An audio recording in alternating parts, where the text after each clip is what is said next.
नमस्कार दोस्तों, मैं हूं वंदना भारती और आप देख रहे हैं कमोडिटी इनसाइट्स।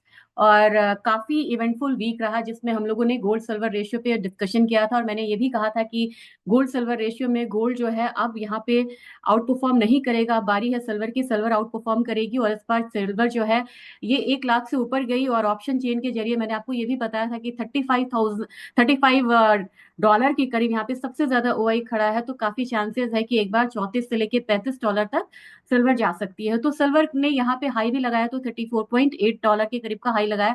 तो लगभग लगभग हम बोल सकते हैं कि हमारा जो अपसाइड का एक रेजिस्टेंस था या टारगेट था वो ये कमोडिटी अब फेस कर चुकी है। अब यहाँ पे थोड़ा सा पॉज दे सकती है। क्या है अगला मूव, यहाँ पे यही डिस्कशन करेंगे। लेकिन सबसे पहले इवेंटफुल वीक है, यहाँ पे बहुत सारे इवेंट्स आपको देखने को मिलेंगे। और ये हफ्ता आपको सेंट्रल बैंक्स की मीटिंग है, इस पे जरूर ध्यान रखिएगा। क्योंकि 3 मीटिंग्स है, तीनों मीटिंग की खासियत ये है। आपके सामने ये इस हफ्ते का इकोनॉमिक कैलेंडर है, जरूर ध्यान में रखिएगा। आज के दिन को रिटेल सेल्स है और रिटेल सेल्स डेटा है। और इसकी खासियत इस बार ये है कि दोनों ही डेटा पॉजिटिव आने की उम्मीद है। वेंसडे को, ट्यूसडे ठीक है, वेंसडे आपको बैंक ऑफ जापान की इंटरेस्ट रेट मीटिंग है। 0.5 रहेगा, अनचेंज्ड यहाँ पे रहेगा। क्रूड ऑयल की इन्वेंट्रीज और सीपीआई ये सब आप जानते हैं कि एक पर्टिकुलर दिन आता है। लेकिन वेंसडे के दिन ही आपको फेड का इंटरेस्ट रेट डिसीजन है, यहाँ पे भी 4.5% है और 4.5% है। यानी कि अनचेंज्ड यहाँ पे रहेगा इंटरेस्ट रेट। और तीसरी मीटिंग यहाँ पे देखने को मिलेगा मार्च 20 को बैंक ऑफ इंग्लैंड का इंटरेस्ट रेट डिसीजन है। ये भी मीटिंग का इंटरेस्ट रेट जो है 4.5 पहले था और एक्सपेक्टेड है कि 4.5 रहेगा। तो ये सारी चीजें आपको इस बार का इवेंट रिस्क हो गया। लेकिन अगर देखना हो तो किस तरीके की मूवमेंट बन रही है, क्या क्या चीजें हुई हैं, तो इस बार चीजें खास ये हुई है कि यहाँ पे ट्रम्प साहब ने बोला है कि वो रेसिप्रोकल टैरिफ जो है, जो 2 अप्रैल से लगने वाला है, वो लगाएंगे।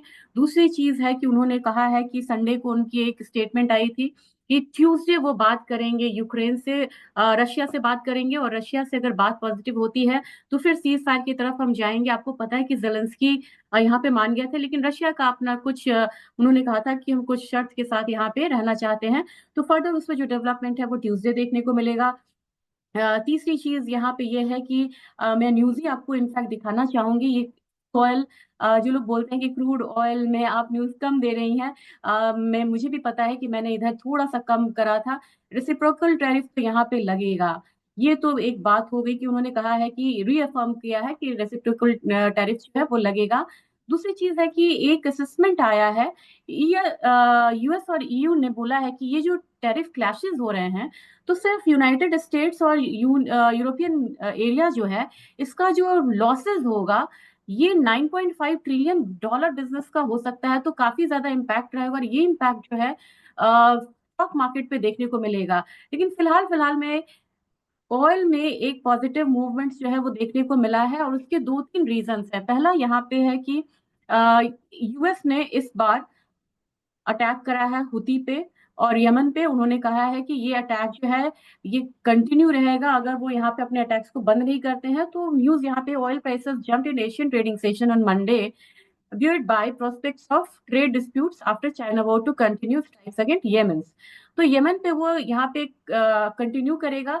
दूसरी चीज है कि आपको सिल्वर और मेटल्स और क्रूड ये इस बार बढ़ सकता है। इसका रीजन है क्योंकि एशियन मार्केट भी यहाँ पे शेयर अप कर रही है एक न्यूज पे। और वो न्यूज ये है कि चाइना ने अगला राउंड का स्टिमुलस दिया है। चाइना को पता है कि ये जो ट्रेड टेंशन है या टैरिफ वॉर है, इससे कहीं ना कहीं इकोनॉमी को हार्म होगा। तो उसको काउंटर करने के लिए इन्होंने एक कॉम्प्रिहेंसिव मेजर्स जो है वो लिया है, जिसकी वजह से मार्केट जो है एक बूस्टअप कर रही है। तो थोड़ा सा आज आपको प्रॉफिट बुकिंग देखने को मिल सकता है गोल्ड में। लेकिन सिल्वर जो है अगेन यहाँ पे तेजी के साथ ट्रेड हो सकता है और एक मूवमेंट जो है अपसाइड का वो कंटिन्यू रख सकता है। तो गोल्ड में आज के दिन ऑलरेडी यहाँ पे $3000 की बात थी, तो $3000 फ्यूचर्स ने लगा दिया। और 3000 क्या, इन्होंने 3017 का हाई लगाया है, $3017 का। मेरे ख्याल से आज के दिन थोड़ा सा पॉज अगर आता भी है फ्यूचर्स में, तो नेक्स्ट जो सपोर्ट है वो सपोर्ट आपको बनेगा करीब करीब $2970 का। तो $20 से $22 तक का एक करेक्शन आ सकता है। लेकिन सिर्फ करेक्शन नहीं कहेंगे, कहेंगे कि एक प्रॉफिट बुकिंग आ रही है। और वहां पे फिर से जो बाइंग है वो बन सकती है, क्योंकि यमन पे यहाँ पे अटैक है। फिर आपको अगर ट्यूसडे ये टॉक पॉजिटिव नहीं होता, फिर से गोल्ड में एक बाइंग आ सकती है। अगर टॉक पॉजिटिव हुआ तो बाइंग जो है वो यहाँ पे हटेगी और थोड़ा सा करेक्शन कंटिन्यू रहेगा। अपने बाजार की बात की जाए कि किस तरीके का मूवमेंट होगा, तो मुझे लग रहा है बिल्कुल ही रेंज में यहाँ पे गोल्ड ट्रेड हो रहा है। मैक्सिमम भी अगर यहाँ पे हम डाउन साइड आता हुआ देख सकते हैं तो वो आपको 87,200 300 के करीब का होगा। और अगर अपसाइड गया तो 88,000 के रेंज में यहाँ पे मूव कर सकती है गोल्ड। जो बायस लग रहा है फिलहाल वो डाउन साइड का है। बात की जाए सिल्वर की, सिल्वर ने ऑलरेडी यहाँ पे जो हाई लगाया है ये 34.86 का हाई है।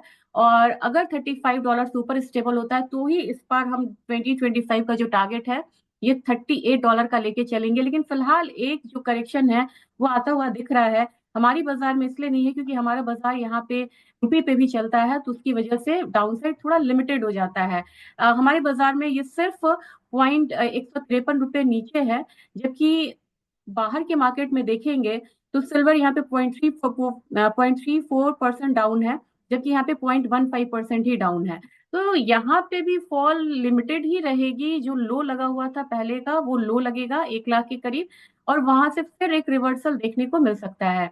क्रूड की बात की जाए तो क्रूड ने काफी अच्छा यहाँ पे सपोर्ट लिया, और एक रेजिस्टेंस है वो मैं आपको बता दे रही हूँ इमीडिएट 68.27, $1 ऊपर आपको रेजिस्टेंस मिलेगा। उसके ऊपर अगर ये कमोडिटी जाती है तो फिर नेक्स्ट हम यहाँ पे $70 आता हुआ देख सकते हैं। आज के दिन में क्रूड जो है थोड़ा सा यहाँ पे स्ट्रांग लग रहा है। तो मेरे ख्याल से 659.50 6,000 एक साइकोलॉजिकल लेवल रहेगा जहाँ पे क्रूड ऑयल जा सकता है। और जो चाइना की स्टिमुलस मेजर को ये ट्रैक कर रहा है, रिटेल सेल्स का डेटा वहां पे अच्छा आया है उसको वो ट्रैक कर रहा है। इसके बाद ये ट्रैक कर रहा है आपको ये जो ट्रम्प का यहाँ पे एक पॉजिटिव मूवमेंट रहेगा, टॉक रहेगा, उसको वो ट्रैक कर रहा है। और इन सब बीच में आपको एक बार फिर से जो नेचुरल गैस है वो $4 से ऊपर ट्रेड हो रहा है, अब थोड़ी सी स्टेबल लगती हुई दिख रही है। आज का कैंडल ग्रीन होता है तो और भी स्ट्रेंथ देखने को यहाँ पे मिलेगा। तो 357 के करीब ट्रेड हो रहा है। अपसाइड आता भी है तो 375 एक रेजिस्टेंस रहेगा। डाउन साइड की बात की जाए तो डाउन साइड यहाँ पे 345 का हो सकता है। जिंक में इनिशियली हम लोग एक फॉल आता हुआ देख रहे हैं, रेंज में है मार्केट, लेकिन ये रेंज टूट सकता है और एक अपसाइड मूव आएगी तो नेक्स्ट 283 84 तक के लेवल्स रहेंगे। और जो सपोर्ट है अगेन 278 के करीब का रहेगा। लेड ने काफी अपसाइड दिखाया लेकिन एक करेक्शन मोड में है। आज बिल्कुल रेंज में 184 से लेके नीचे 183 तक का रेंज रहेगा। एल्यूमिनियम जैसी कमोडिटी अभी क्रूड अगर और ऊपर जाता है तो एक सपोर्ट लेती हुई कमोडिटी दिख सकती है। अगेन जो इसका हाई लगा हुआ था लास्ट वीक, ये हाई है 266 का, उसके करीब जा सकती है कमोडिटी, और सपोर्ट 264 का रहेगा। अब आते हैं कॉपर की बात करते हैं। कॉपर में देखा जाए तो शंघाई में इन्वेंट्रीज जो है वो थोड़ा सा अभी है, और एलएमई और यूएस का मेन गेम है वहां पे। और एलएमई में जितना भी जो स्टॉक्स है वो जा रहा है आपको कॉमिक्स में, तो एलएमई जो है डिस्काउंट पे ट्रेड कर रही है और कॉमिक्स जो है वो प्रीमियम पे ट्रेड कर रहा है, और हम कॉमिक्स को यहाँ पे फॉलो करते हैं ज्यादातर। तो मेरे ख्याल से यहाँ पे अपसाइड तो रहेगा, लेकिन अपसाइड में 905 रहेगा, और डाउनसाइड का जो सपोर्ट है वो 9892 के करीब का ही बनेगा। तो $10 का मूव जो है इसमें ट्रेड हो सकता है। अब बात करेंगे एग्री कमोडिटीज की। एग्री कमोडिटीज में इस हफ्ते हम लोगों ने एक अच्छा मूव आता हुआ हो सकता है। देखिए यहाँ पे 21,600 तक मुझे लग रहा है कि रेजिस्टेंस है, जीरा मजबूत हो सकता है। टर्मरिक ने काफी ज्यादा डाउन साइड दिखाया तो दिवाली के लिए अब लोग तैयार हैं, और इस डेटा पे आपको एक्सपोर्ट का भी नंबर्स अच्छा आया है। तो टर्मरिक यहाँ से बढ़ेगा तो 12,500 से 12,800 तक का लेवल देख सकता है।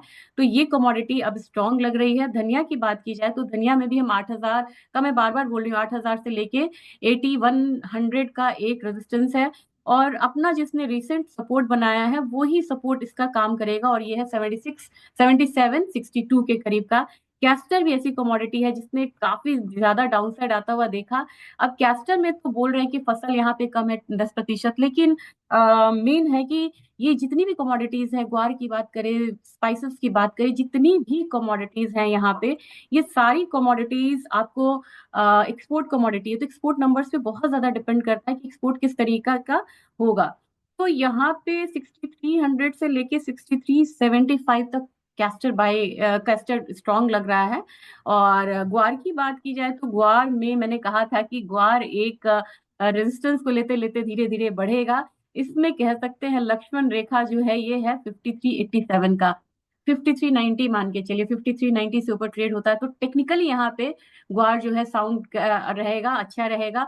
और ग्वार में एक्सपोर्ट बढ़ा है, ये बात आप जरूर ध्यान दीजिएगा, ग्वार में एक्सपोर्ट अच्छा रहा है। एक मैं कल बनाती हूँ, उसमें मैं मेंशन कर दूंगी कि किस तरीके की मूवमेंट रही है और क्या क्या पॉजिटिव फैक्टर्स है जिसको आपको ट्रैक करना चाहिए।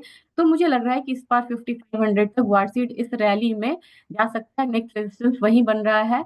ग्वार गम थोड़ा सा डाउन में है, लेकिन इसने बहुत अच्छा रिवर्सल लिया है, रिवर्सल इसने 4-5 दिनों में लिया है। करीब 10,000 से लेके 10,300 तक की कमोडिटी आई है।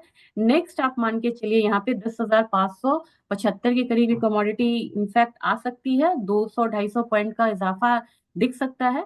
और सपोर्ट इसका 10,100 के करीब का ही रहेगा। लेकिन मेरी फेवरेट कमोडिटी यहाँ पे कॉटन ऑयल सीड केक रहेगी। कॉटन ऑयल सीड केक में मुझे लग रहा है कि एक अपसाइड देखने को मिलेगा, क्योंकि जो बेयरिश फैक्टर्स थे वो यहाँ डिस्काउंट हो चुके हैं।